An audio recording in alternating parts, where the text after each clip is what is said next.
They arrive before sunrise.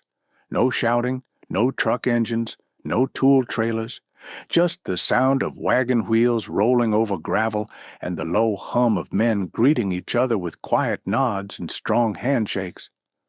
In the middle of a quiet field, a foundation waits, empty, cold, still. But by sunset, there will be a home standing where there was only concrete that morning, and the most remarkable thing? These men won't use a single power tool to do it. No drills, no saws, no electricity, just hands, hammers, and a way of life built on trust, discipline, and generations of shared experience. To outsiders, a barn raising, or in this case, a house raising, might look like some charming tradition, a nod to the past. But to the Amish, it's far more than that. It's survival. It's culture.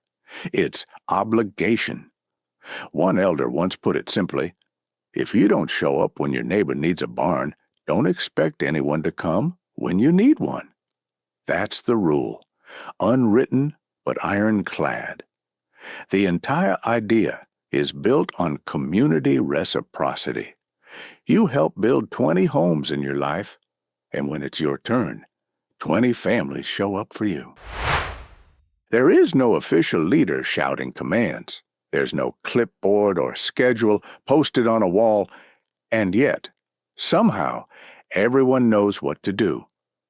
The oldest men typically handle the critical joints and framing. Their hands steady, their movements practiced. The younger men haul timber, hoist beams, swing hammers with that fresh strength that still hasn't met chronic back pain. Teenagers shuttle water, fetch tools, and hold ladders. Even the small boys have tasks, cleaning up scraps, organizing nails, sometimes just staying out of the way. And the women, they don't stand idle. They prepare full meals for the crew, often cooking enough food to feed over 100 people, all from scratch. We're talking meatloaf, mashed potatoes, pies, fresh-baked bread, everything homegrown, everything real. You might assume that without modern tools, the work would be slower, less precise, more dangerous even, but it's quite the opposite. There's something almost hypnotic about the way they work. Beams are raised by 10, 20 men moving like parts of the same machine. Walls are lifted into place and held steady as hammers strike in perfect unison, like a rhythm they've known since birth. No arguing, no standing around. Everyone is in motion, and every motion has purpose. It's efficiency born not from speed, but from unity. When one man falters, another steps in. When a tool breaks, someone's already handing over a backup. No words exchanged. While most modern builds can stretch over weeks or months, delayed by permits, weather, or scheduling conflicts, the Amish set aside a single day. Because when 70 skilled men show up and all know their role, there's no delay. There's no waiting on deliveries, no rescheduling subcontractors, no last-minute changes. They plan quietly, weeks in advance, with simple conversations and mutual understanding. And on the day of the build, it just happens, like clockwork. One person who witnessed it said, I looked down to check my phone, and when I looked back up, an entire wall was standing where there had been none 5 minutes earlier.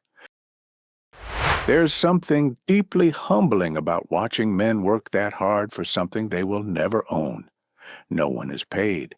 There are no contracts, no invoices, no liability waivers. They don't help for credit or recognition. They help because that's what's expected. Not expected in the sense of obligation, but expected like breathing. It's just part of being Amish. You show up, you work hard, you eat together, and you go home. There's a story one outsider told after attending a barn raising. One of the younger men mismeasured a cut. The mistake wasn't huge, but noticeable. Instead of scolding him, the older man next to him smiled, took the board, adjusted it, and said, "We don't build perfect barns, we build together." That stuck with him, because in most places that era would have brought frustration, maybe even yelling. But here it was just a small bump in a long, calm flow of shared purpose. Now let's be honest. They could use power tools if they wanted. It would be faster, easier. But that's not the point. They don't just reject technology for tradition's sake. They reject it to protect something else.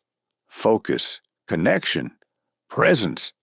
In a world where people barely look up from their screens, the Amish build entire homes without ever checking the time. No distractions, no Instagram updates, just people, wood, tools, sweat, and silence, occasionally broken by laughter or someone shouting for more nails. So, what can we learn from this? It's not that we should all throw away our tools or move off-grid, but maybe we've lost something in our obsession with convenience. Maybe building something together, slowly, intentionally, matters more than just getting it done. Maybe if we showed up for each other with hands instead of hashtags, we'd all be better off. Watching the Amish raise a house isn't just inspiring, it's grounding. It makes you rethink what progress really looks like. By sunset, the roof is on. The windows are framed, the doors swing, the job is done. No ceremony, no high fives, just tired smiles and quiet goodbyes. The wagons roll away the same way they came, slow, steady, full of people who know exactly who they are and what they're a part of. A house was raised, yes, but something bigger was reinforced. A way of life where community comes before comfort, and purpose always outweighs speed.